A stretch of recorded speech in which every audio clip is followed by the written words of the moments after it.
ఓం నమో వెంకటేశాయ. నేను మీ శ్రీనివాస్. భక్తి మార్గానికి స్వాగతం. తిరుమల తిరుపతి దేవస్థానం సంస్థ బట్టి ఒక లేటెస్ట్ అప్డేట్ అయితే రావడం జరిగిందండి. మనకి తెలంగాణ రాష్ట్రానికి సంబంధించిన బట్టి ప్రజాప్రతినిధులు ఇచ్చేటువంటి సిఫార్సు లేఖ ద్వారా, అంటే విఐపి లెటర్ ద్వారా, అంటే రికమెండేషన్ లెటర్ ద్వారా తిరుమలలో ఉన్నటువంటి శ్రీవారిని దర్శించుకోవడానికి మనకి తిరుమల తిరుపతి దేవస్థానం అయితే ఆమోదం అయితే తెలపడం జరిగింది. ఇది మనకి రేపు మార్చి నెల 24వ తారీఖు నుంచి కూడా అమల్లోకి రానుందండి. వీళ్ళకి వారానికి 2 రోజులు విఐపి బ్రేక్ దర్శనం అనేది ఇవ్వడం జరుగుతుంది. అదేవిధంగా మిగిలినటువంటి 2 రోజులు వచ్చేసి మనకి 300 రూపాయల స్పెషల్ దర్శనం అయితే వీళ్ళకి కేటాయించడం జరుగుతుంది. కాబట్టి ప్రతి ఒక్కరు కూడా తెలంగాణ రాష్ట్రంలో ఉన్నటువంటి ప్రజలందరూ కూడా ఈ అవకాశాన్ని వినియోగించుకోండి. మనకి మీ తెలంగాణ రాష్ట్రానికి సంబంధించిన బట్టి ఎమ్మెల్యేలు కానీ, ఎంపీలు కానీ, ఎమ్మెల్సీలు కానీ, అదేవిధంగా మినిస్టర్స్ కానీ ఇచ్చేటువంటి రికమెండేషన్ లెటర్ ఏదైతే ఉందో విఐపి లెటర్ ద్వారా మీరు తిరుమలలో ఉన్నటువంటి శ్రీవారిని అయితే దర్శించుకోవడానికి అవకాశం ఉంటుందండి. వీళ్ళు ఇచ్చేటువంటి విఐపి లెటర్ ద్వారా మ్యాక్సిమం 6 మెంబర్స్ వరకు వెళ్ళి శ్రీవారిని అయితే మీరు దర్శించుకోవడానికి అవకాశం ఉంటుందండి. ఎవరైతే ఈ లెటర్ రాయించుకుంటున్నారో మీరు అందరూ కూడా ఒక విషయం గుర్తుపెట్టుకోండి.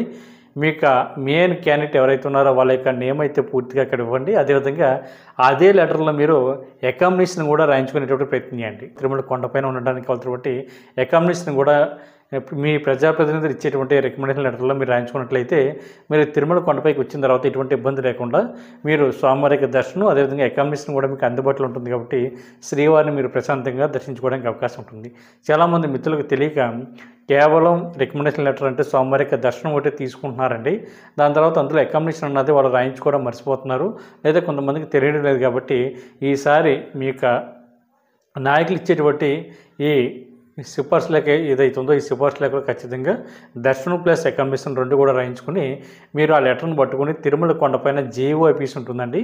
జేఈఓ ఆఫీస్ దగ్గరికి ఇచ్చినట్లయితే మిగిలినటువంటి సభ్యులు ఎవరైతే ఉన్నారో వీళ్ళ యొక్క ఆధార్ కార్డులు, అదేవిధంగా డీటెయిల్స్ అన్నీ కూడా ఒక ఫామ్ మీద మీరు ఫిల్ చేసిన తర్వాత అమౌంట్ అయితే మీరు కట్టవలసి ఉంటుందండి. అంటే విఐపి బ్రేక్ దర్శనానికి 500 రూపాయల అమౌంట్ అయితే కట్టించుకోవడం జరుగుతుంది. దానివల్ల శ్రీవారిని మీరు కొద్దిగా దగ్గరికి వెళ్ళి చూడడానికి అవకాశం ఉంటుందండి. సిఫార్సు లేఖ ద్వారా వెళ్తున్నటువంటి శ్రీవారి భక్తులు ఎవరైతే ఉన్నారో, అంటే మీరు దర్శనానికి కేటాయించుకున్నటువంటి రోజు ఏదైతే ఉందో దాని ముందు రోజు మీరు జేఈఓ ఆఫీస్కి సాయంత్రం 5 లోపు వెళ్ళి మీరైతే ఈ డీటెయిల్స్ అన్నీ ఎంటర్ చేయించుకుని మీ యొక్క దర్శనం అయితే కన్ఫర్మ్ చేసుకోవాలండి. మనకి తెలంగాణ రాష్ట్రానికి సంబంధించి ప్రజాప్రతినిధులు ఇచ్చేటువంటి సిఫార్సు లేఖ ఏదైతే ఉందో ఈ సిఫార్సు లేఖ ద్వారా మీరు వారానికి 2 రోజులు మాత్రమే దర్శించుకోవడానికి అవకాశం ఉంటుందండి.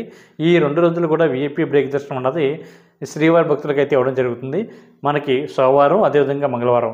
సోమవారం దర్శనానికి అయితే మీరు ముందు రోజు ఆదివారం తిరుమల కొండపై ఉన్నటువంటి జేఈఓపీ దగ్గరికి మీ యొక్క సిఫార్సు లేక, అదేవిధంగా మీకు ఆధార్ కార్డ్ డీటెయిల్స్ అన్నీ కూడా తీసుకువెళ్ళి ఇవన్నీ కూడా ఎంటర్ చేయించుకుని మీరు అమౌంట్ అన్నది కట్టాలని, కట్టిన తర్వాత మీకైతే దర్శనం అన్నది టైమింగ్ అన్నది ఇవ్వడం జరుగుతుంది. దాన్ని బట్టి మీరు శ్రీవారిని అయితే దర్శించుకోవడానికి అవకాశం ఉంటుంది. కాబట్టి ప్రతి ఒక్కరు కూడా ఈ అవకాశాన్ని వినియోగించుకోండి. అదేవిధంగా 300 రూపాయల స్పెషల్ దర్శనం కూడా శ్రీవారి భక్తులకి అయితే తెలంగాణ గవర్నమెంట్ వారికి అయితే కేటాయించడం జరిగిందండి. ఇది మీకు బుధవారం, అదేవిధంగా గురువారం కూడా వచ్చేటువంటి సిఫార్సు లేఖ ద్వారా వచ్చేటువంటి శ్రీవారి భక్తులు ఎవరైతే ఉన్నారో వీళ్ళ దగ్గర 300 రూపాయలు కట్టించుకుని 300 రూపాయల స్పెషల్ దర్శనం అయితే శ్రీవారి భక్తులకి అయితే కేటాయించడం జరుగుతుంది. ఇదైతే వారానికి 2 రోజులు ఉంటుందండి. 2 రోజులు విఐపి బ్రేక్ దర్శనం అయితే 2 రోజులు స్పెషల్ దర్శనం అన్నది శ్రీవారి భక్తులు కేటాయిస్తారు. కాబట్టి తెలంగాణ రాష్ట్రానికి సంబంధించి బట్టి శ్రీవారి భక్తులందరూ కూడా ఈ అవకాశాన్ని వినియోగించుకుని మీ యొక్క ప్రజాప్రతినిధులు ఇచ్చేటువంటి సిఫార్సు లేఖ ద్వారా వచ్చి తిరుమల శ్రీవారిని దర్శించుకునేటువంటి ప్రయత్నం చేయండి. అదేవిధంగా ఆంధ్రప్రదేశ్కి సంబంధించి బట్టి ప్రజాప్రతినిధులు ఇచ్చేటువంటి సిఫార్సు లేఖలో మనకి ఆదివారం కూడా మనకి శ్రీవారిని దర్శించుకోవడానికి అవకాశం ఉంటుందండి.